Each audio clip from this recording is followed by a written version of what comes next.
धन्यवाद वेणुगोपाल जी। साथियों, हमारे नेतृत्व के लिए और हमारी पार्टी के लिए न्याय केवल एक शब्द नहीं है, न्याय संघर्ष है, न्याय तपस्या है और न्याय हक है। सबसे पहले इस कार्यक्रम को आगे बढ़ाते हुए हम न्याय पत्र का विमोचन करेंगे, उसको जारी करेंगे। मैं माननीय कांग्रेस अध्यक्ष श्री मल्लिकार्जुन खड़गे साहब से आग्रह करूंगा कि वो न्याय पत्र को जारी करें। सर,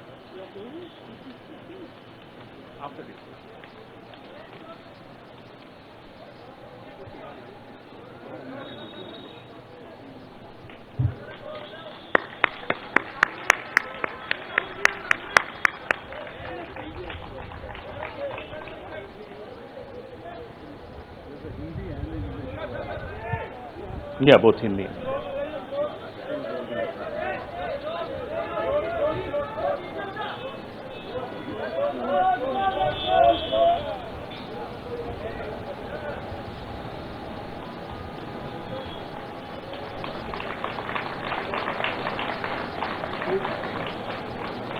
धन्यवाद। अब मैं मैनिफेस्टो कमेटी के अध्यक्ष श्री पी चिदम्बरम साहब से आग्रह करूंगा कि वो इस न्याय पत्र के विषय में कुछ इस पर प्रकाश डालें, आपसे चर्चा करें।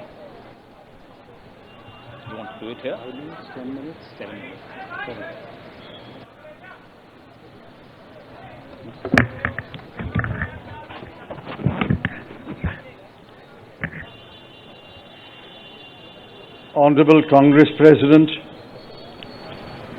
Honorable former Congress President Srimati Sonia ji, Honorable former Congress President Shri Rahul ji, General Secretary Shri K.C. Venugopal, members of the Congress Working Committee, senior leaders of the Congress, Karyakartas of the Congress, members of the media.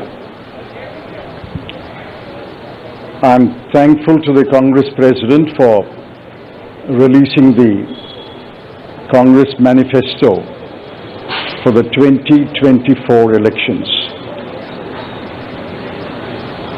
Earlier, the draft Congress Manifesto was thoroughly discussed in the Congress Working Committee.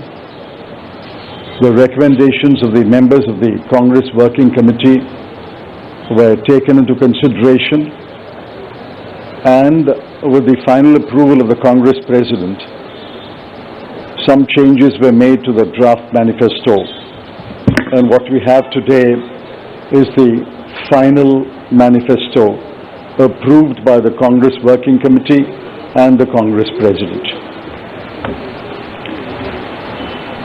The broad theme of the manifesto is justice. Every aspect of justice has been threatened, weakened, diminished, and in some cases denied in the last 10 years, especially in the last 5 years.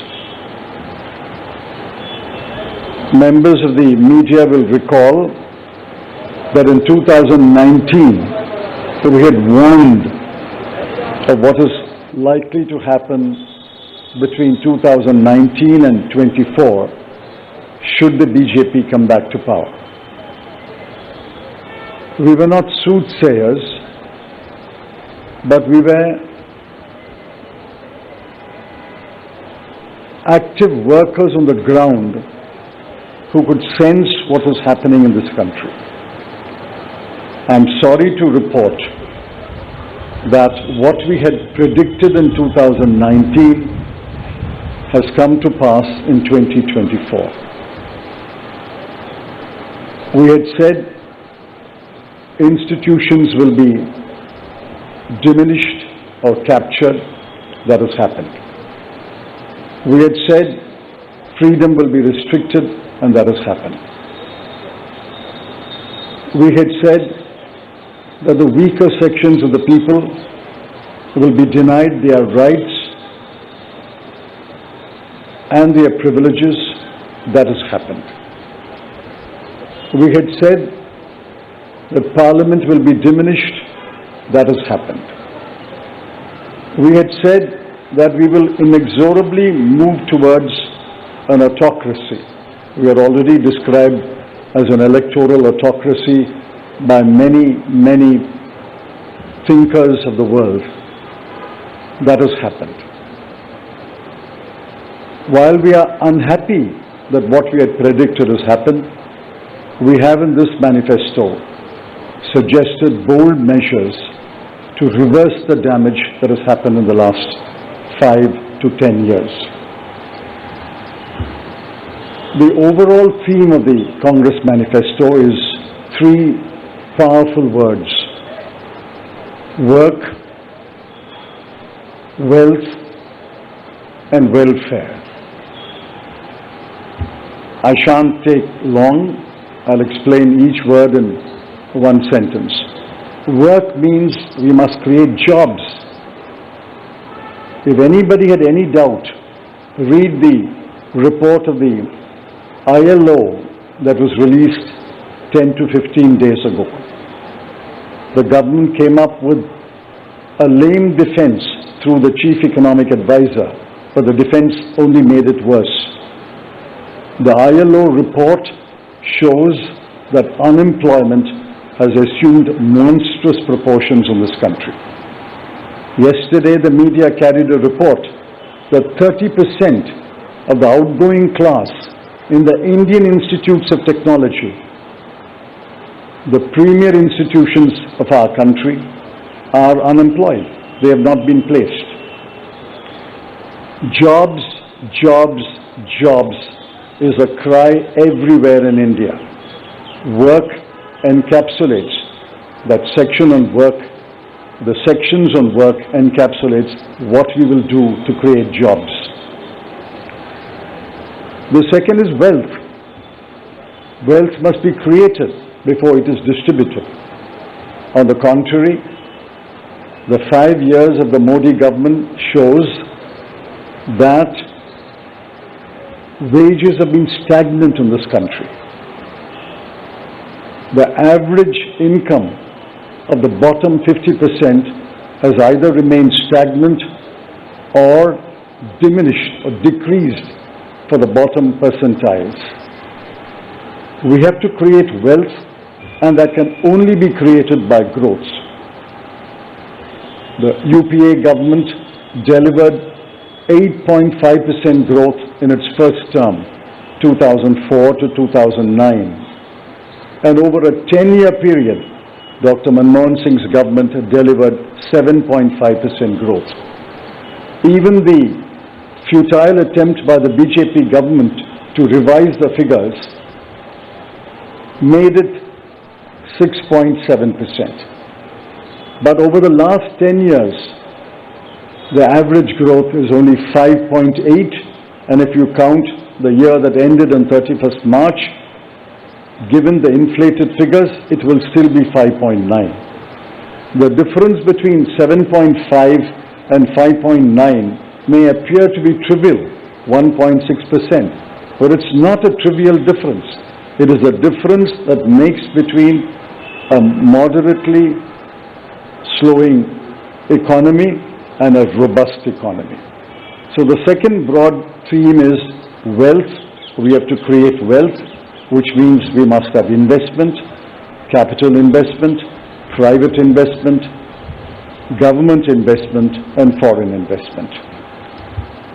Once we create jobs and once we set in motion policies that will create wealth, this country will go back to the high growth path of the UPA governments.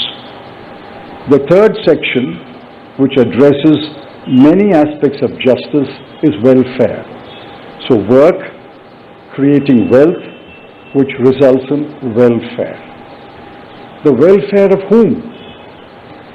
I have always accused the BJP government, the Modi government, is a government of the rich, by the rich, and for the rich.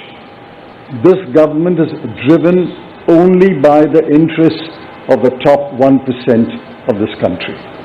But we have to look at the bottom 50%.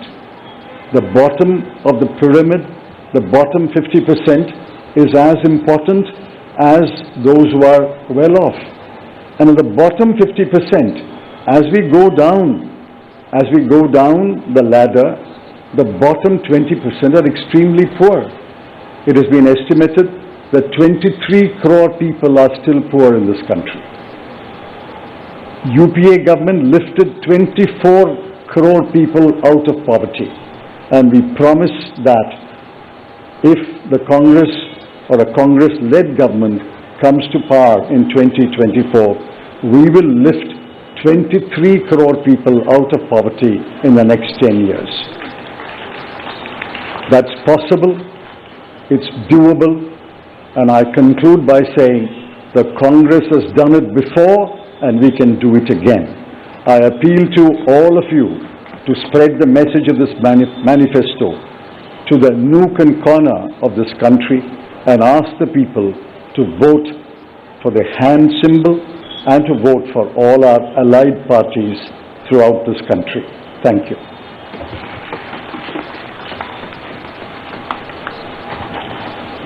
धन्यवाद चिदम्बरम साहब। मैं माननीय राष्ट्रीय अध्यक्ष श्री मल्लिकार्जुन खड़गे साहब से आग्रह करूंगा कि वो दो शब्द कहें।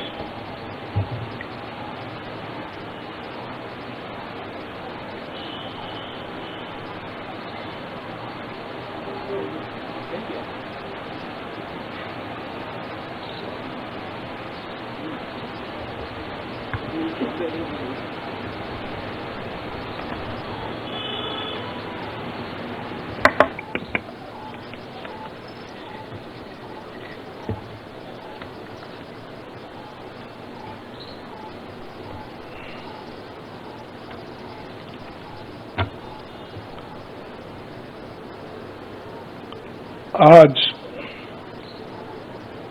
हमारे कांग्रेस चुनाव घोषणा पत्र जारी करने के मौके पर कांग्रेस पार्टी के भूतपूर्व अध्यक्ष और हमारे चाहते नेता श्रीमती सोनिया गांधी जी और भूतपूर्व अध्यक्ष श्री राहुल गांधी जी और यहाँ पर पधारे हुए हमारे कांग्रेस पार्टी के सभी नेतागण और खासकर इस जो घोषणा पत्र को तैयार किए श्री पीसी चिदम्बरम जी, केसी वेणुगोपाल जी और सारे वर्किंग कमेटी के मेंबर्स, मीडिया के मेरे दोस्तों, आज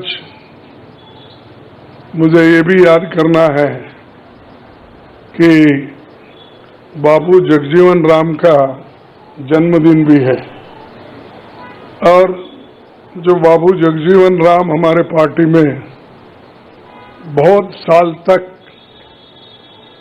1947 से लेकर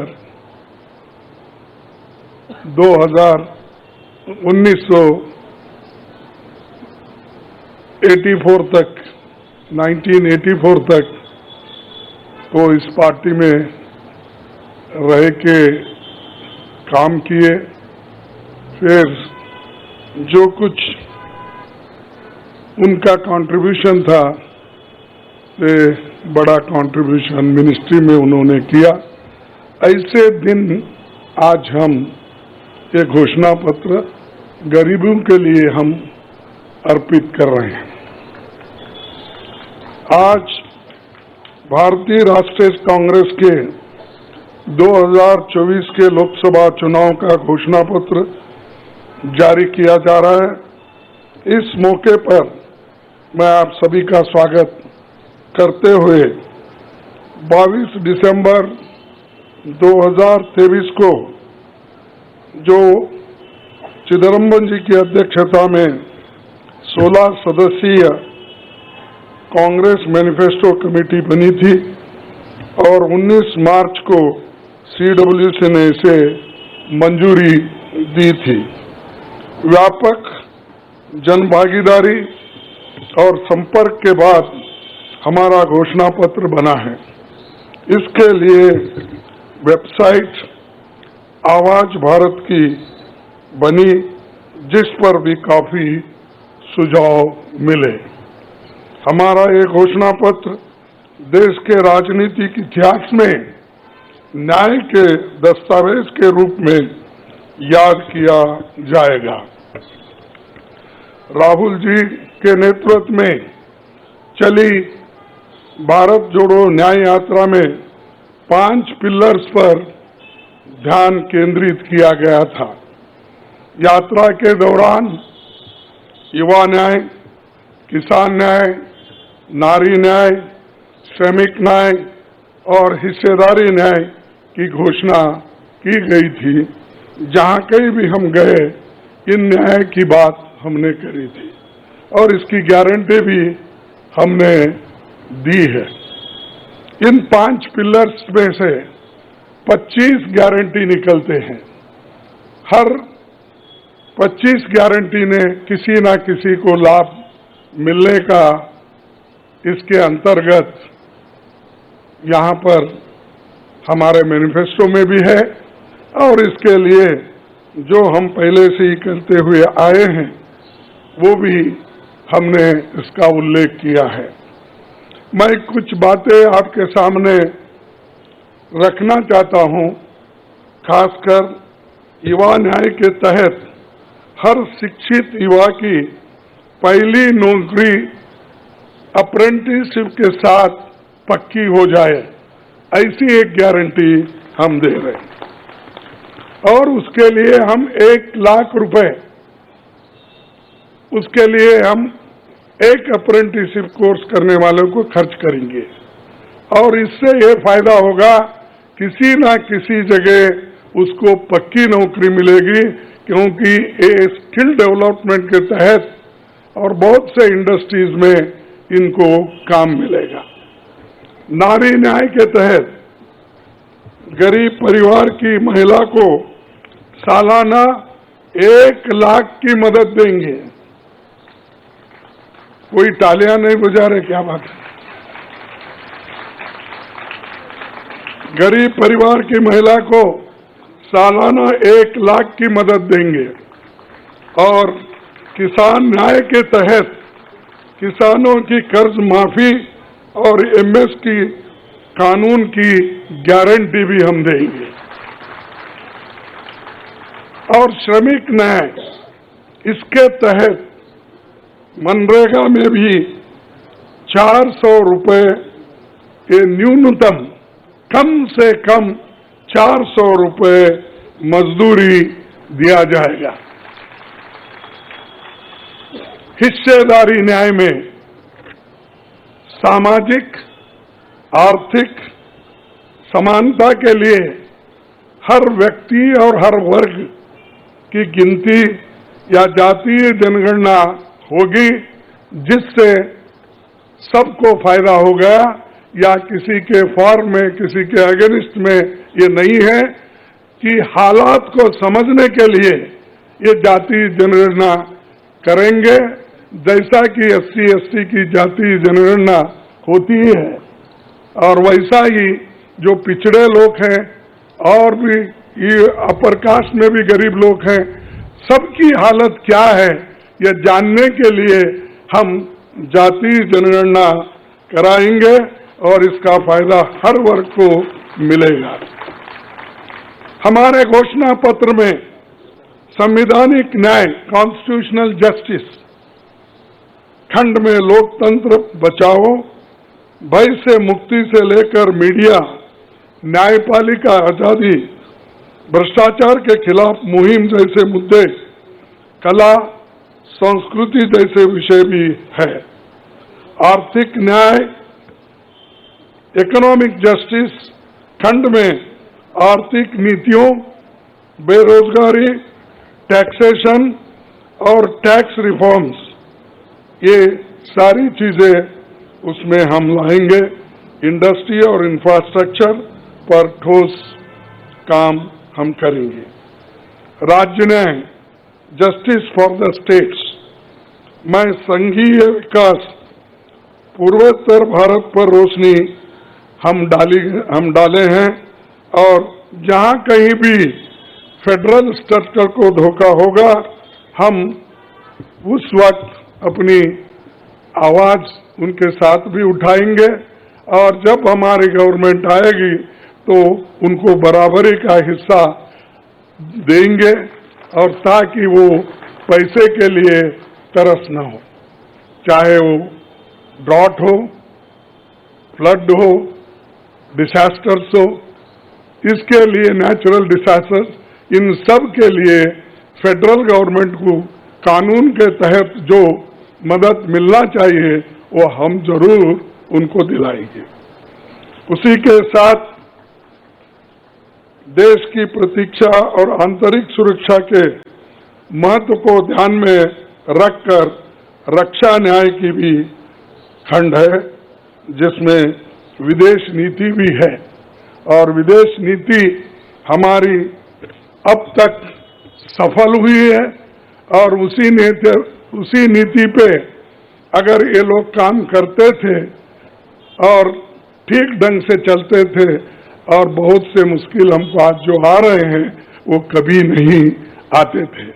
तो इसीलिए हम अपना रक्षा न्याय का देश की रक्षा के लिए पूरा हम काम करेंगे।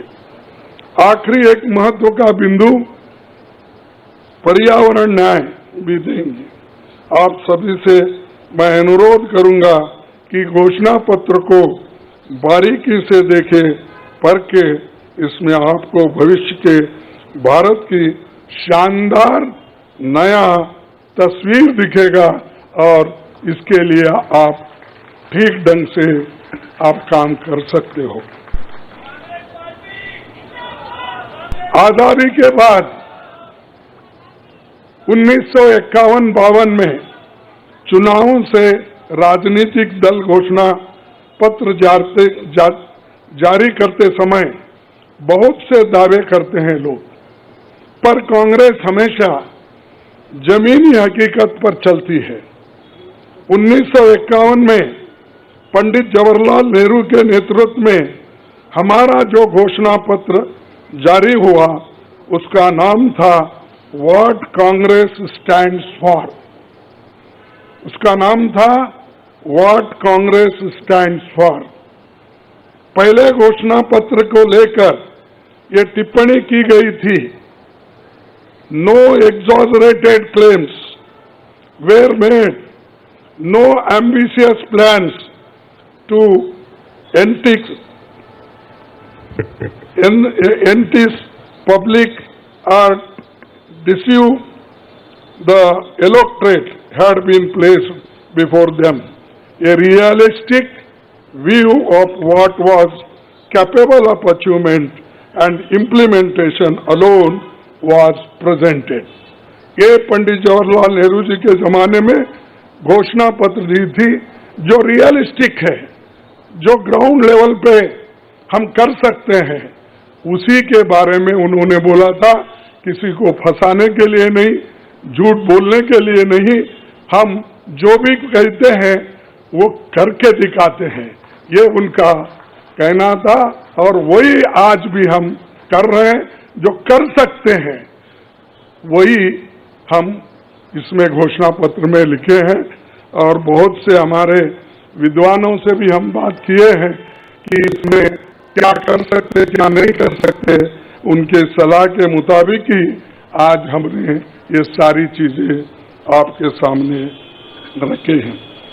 ये हमारा 139 इयर्स साल का शानदार इतिहास है। ये देश के सामाजिक आर्थिक विकास की गति को बहुत तेज करेगा।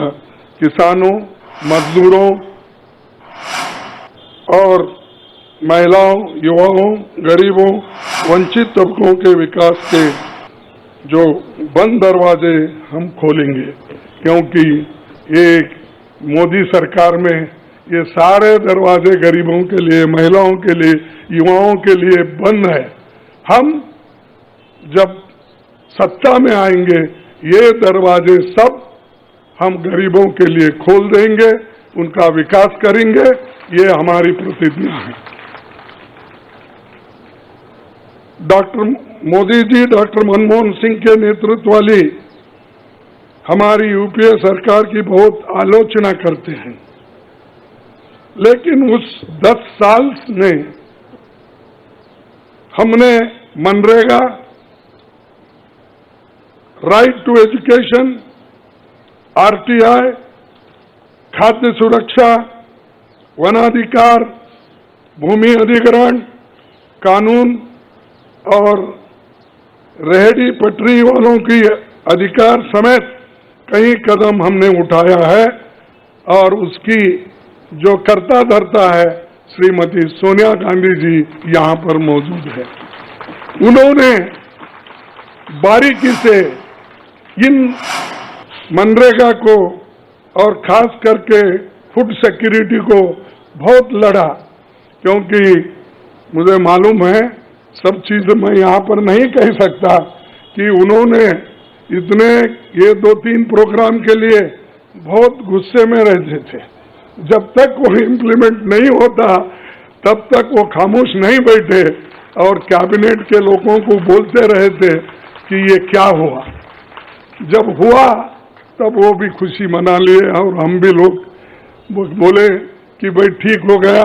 और जब बाहर इसका गया कि जो ये मनरेगा का, फूड सिक्योरिटी का और कंपल्सरी एजुकेशन का ये जो संदेश बाहर गया, तब लोग सभी खुश होने लगे, सभी बोलने लगे ये बहुत अच्छा यूपीए गवर्नमेंट ने किया, सोनिया गांधी जी ने किया। ये बात बाहर आ गई। इसीलिए ये हमारा जो पहले से गरीबों के लिए वायदे थे वो हम पूरे करेंगे। मोदी जी 10 सालों में इसके मुकाबले का एक काम भी नहीं कर सके। आप बताइए कौन सी ऐसी बड़ी फैक्ट्री जो एम्प्लॉयमेंट क्रिएट कर सकती है, जो नेहरू जी के जमाने में बने वैसे कोई एक बड़े बड़े काम उन्होंने किया है। जिस देश में एक सुई नहीं बनती थी उस देश में पंडित जवाहरलाल नेहरू, इंदिरा गांधी जी ने रॉकेट बनाकर उड़ाकर दिखाया। और बहुत से जो साइंटिफिक योजनाएं थी हमने बनाए। अब मोदी जी के जमाने में तो गालियां देने का छोड़ के दूसरा तो मैं नहीं सुना, और उसके अगर कोई छुपे हुए काम है तो मेरे को बताओ ताकि मैं भी उसकी प्रशंसा करूंगा। लेकिन आज हम गारंटी जो भी दे रहे हैं हम चंद स्टेट में करके दिखाए हैं। हिमाचल में करके दिखाए, कर्नाटक में करके दिखाए, तेलंगाना में करके दिखाए, जहां कहीं भी हमारी सरकार है, और राजस्थान में भी हमने कई नई चीजें की, वहां भी करके दिखाए। तो ये हम जो कहते हैं, मैं पहले ही कहा, वो हम करते हैं और हम डरते नहीं करने के लिए। हमारा कितना भी नुकसान हो लेकिन गरीबों के लिए हम करते रहते हैं। ये हमारा पहले से कार्यक्रम है। और मैं चंद बातें इस मौके पर, थोड़ी देर हो गई तो क्षमा चाहता हूं, मैं चंद बातें आपके सामने रखना जरूरी समझता हूं। और आज क्या हो रहा है, विपक्षी नेताओं को जेल में बंद किया जा रहा है। चुनाव में सबको समान अवसर नहीं है और कई मुकदमे एक के ऊपर एक, छोटी छोटी, और हमारे पार्टी के तो हमारे पार्टी के ऊपर इतना बड़ा जुल्म किया और इतने हमारे को पेनल्टीज डाले, 3,567 करोड़ रुपए का हमारे ऊपर उन्होंने पेनल्टी डाली। क्या ये लेवल प्लेइंग ग्राउंड है? और ये हमारे ऊपर आज हो रहा, कल मीडिया के ऊपर होगा, मीडिया हाउसेस के ऊपर होगा, सबके ऊपर होगा। तो इसीलिए इसको, इस देश के डेमोक्रेसी को बचाना है, संविधान को बचाना है। इसलिए हम सब लोग, देश के लोग एक होना चाहिए और लड़ना चाहिए। और जो ऑटोक्रेटिक मोदी साहब है उनको हटाना चाहिए। ये मेरा आपसे विनती है। जब तक आप ये काम नहीं करेंगे तब तक हम सिर्फ बातों से नहीं होगा। आप लोग घर घर जाके, और हमारी गारंटी कार्ड जो है, इन गारंटी कार्डों को घर घर तक पहुंचाने का काम हमारे कार्यकर्ता करें। जब तक आप घर घर नहीं जाएंगे, वोटर से नहीं मिलेंगे, कुछ भी होने वाला नहीं है। सिर्फ स्लोगन से या मेरे भाषण से कुछ बदलाव होने वाला नहीं। बदलाव होगा तुम जनता से जब मिलेंगे, घर घर जाएंगे, महिलाओं से मिलेंगे, युवाओं से मिलेंगे, और जितने भी हमारे पेरेंट्स हैं, बड़े हैं, उनसे मिलके, किसानों से मिलके आप लोग काम करेंगे, तभी हम कुछ हासिल कर पाएंगे। तो इसीलिए मैं आपसे विनती करूंगा, ये काम हमारा आप करेंगे और इस ऑटोक्रेटिक सरकार को हटाने के लिए आप काम करते रहेंगे। अब बीजेपी का तो ऐसा है, चंदा दो धंधा लो, चंदा दो धंधा लो।